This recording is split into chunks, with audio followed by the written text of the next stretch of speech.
Hello and welcome to Live in the Solution. I'm Mary Trimble and these are your readings from the 13th through to the 18th. I'm really sorry that it's late. I put a video out so you'll know why that is happening, and you may hear some banging in the background. They are renovating the floor beneath me, but it's not as bad as it was.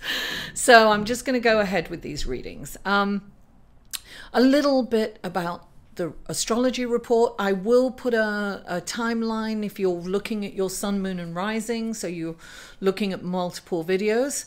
I will put a time where you can skip the report if you've seen it already. So the big news this week is the new moon in Pisces.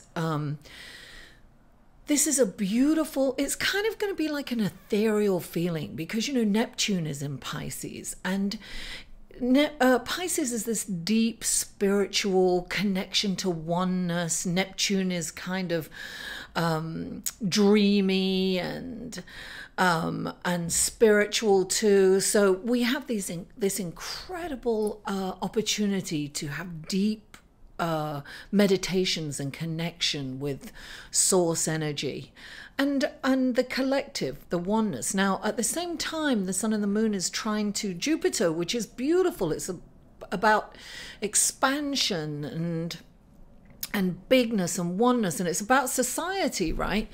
But Jupiter is going retrograde. Now, when a planet, but it's a very slow moving planet, right? So it's kind of a subtle energy. Now, when a planet is moving forward, it's kind of the external world, right?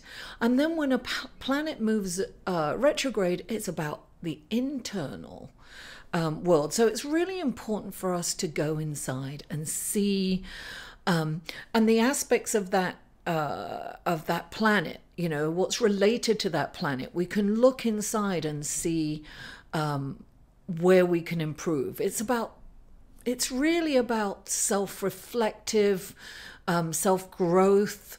You know, it's all about healing too, and it's about releasing that which no longer works for us. Now, Chiron is also playing a part of this. So Chiron is the wounded healer, right? So we're going to have this kind of vulnerability.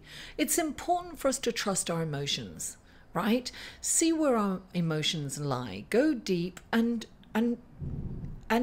allow the healing to take place, and then release it, because things are going to be moving into Aries, and that's like spring.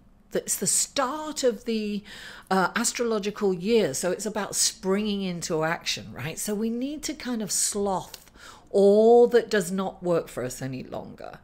And we have this wonderful healing opportunity. So, you know, with healing comes vulnerability, and we have to allow that vulnerability to, you know, to happen so that we can heal. Now, we also have Mars is playing a big part, and it's square, which means it's not in a great aspect to Venus and Mercury. Excuse me. So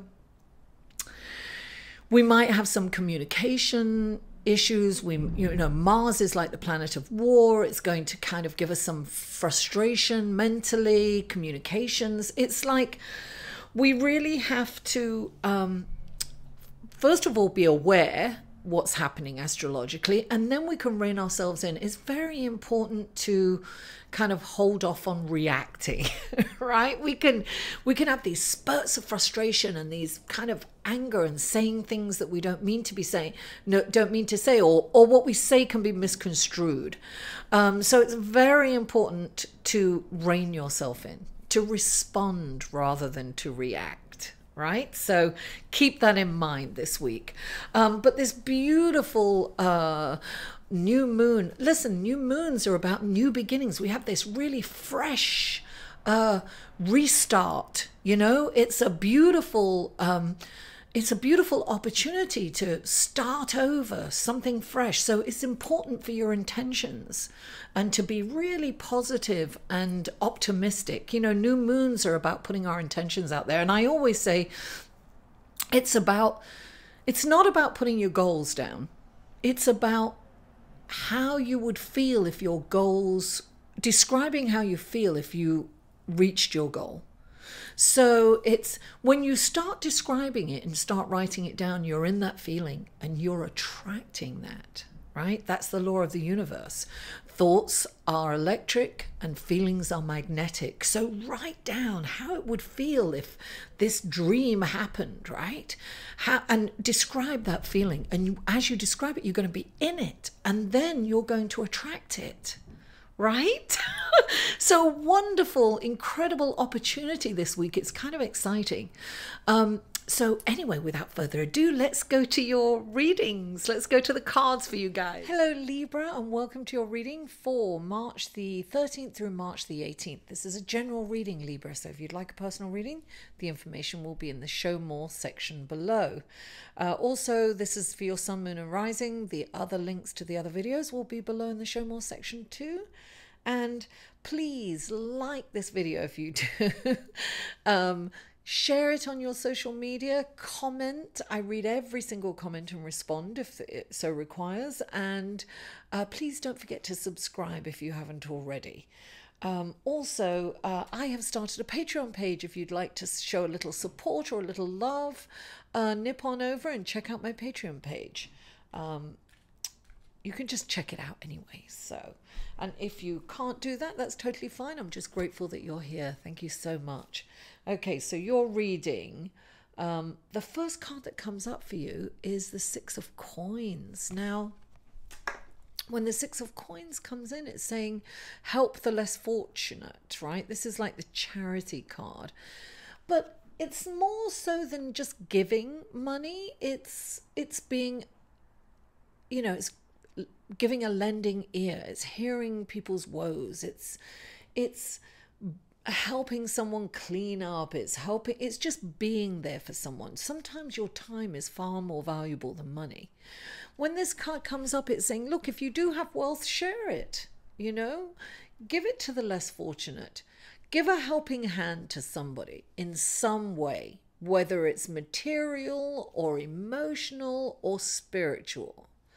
But do that. And clarifying that is the Page of Earth, which is good news about money. This means that you're going to hear about money's coming in for you.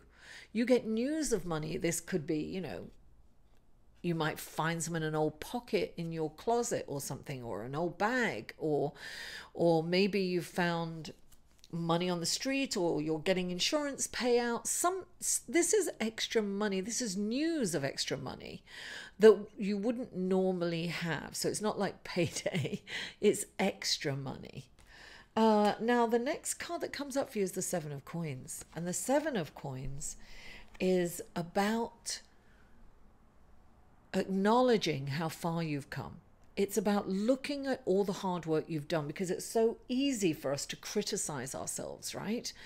And sometimes if a situation isn't working out, we just want to go to that place of, you know, you've got to do this, you've got to do that, you haven't done this, you haven't done that, instead of focusing on what you have done, acknowledging it, giving yourself credit, really looking at the fruits of your labor, right? It's very hard for us sometimes to look at that, you know? So this is saying that. Now clarifying it is the Six of Air, which signifies that you're moving on. I have a feeling that you're in a situation that you're moving on from. You're kind of getting, it's time for you. I feel that some of you are, it's like, I don't even have to tell you, you're moving on. You can't be where you're at anymore. It's not working out for you. It's causing you pain and agitation, and it's very hard for you to be in this energy when you're getting ready to make this journey, because this is saying, look, don't forget, look at what you've accomplished. Don't, if a situation, I have a feeling that it's for work for some of you, because definitely it's coins, and I have a feeling that this is intellect. So this is saying that you're kind of tired of it. You're moving on. You're done with it, Libra. You're getting in and you are sailing to greener pastures. Now, this card comes up sometimes that there's a little fear of moving on, right? Because it's the unknown. You're going into the unknown. But I'm telling you, when the Six of Air comes up, it's saying that it's going to be better. that it's going to be a whole, listen, yes, sometimes we don't know what's around the corner, and sometimes the journey can be treacherous. Treacherous. Can't even say. So you might be, you might have to navigate stormy weather, stormy waters, treacherous waters, dangerous waters. But whatever you have to do, and it might be a little bit of a difficult journey, but guess what? It's going to be better. This is telling you, this is saying that it's going to be better. It's going to be a hell of a lot better, darling, because, ta-da, the sun. The sun is shining on you, darling. The sun is shining. Don't you worry. If you move on, I'm getting that it's going to be so much better for you. Sometimes we've outstayed our welcome, and we've outgrown it. We've outgrown the situation. So we need to move on. And this is saying, look, I'm shining on you right now. This is your moment. Shine. Allow yourself to shine. Look at how far you've come. Acknowledge that. Take your power back. This is taking your power back and getting in that boat and sailing to greener pastures. You can shine right now. This is just, the world is your oyster. Allow yourself to shine. And you've got the messenger of water, which means your intuition and your psychic abilities are being enhanced. They all are for all of us right now. And this is good news. This could be falling in love. This is definitely a wonderful outcome, right? So you've definitely got this emotionally fulfilling. This is akin to, the knight in shining armor coming in to save the day, right? But you are that knight. You're going to save yourself, right? This is about self-love. That's what I'm getting for you. This is about acknowledging, the wonderful you. And you will attract love by loving yourself. And this could also mean for some of you that your relationship's getting to a much deeper, meaningful level, right? If you're already in a relationship. If you're not, you could meet someone nice. Take it slow, guys, during this time. Take it slow, but enjoy the journey. Enjoy the journey, Libra. Thank you so much for tuning in. I love you all, and I'll see you next week. To inquire about or purchase any of Mary's services, please email Mary at liveinthesolution.com.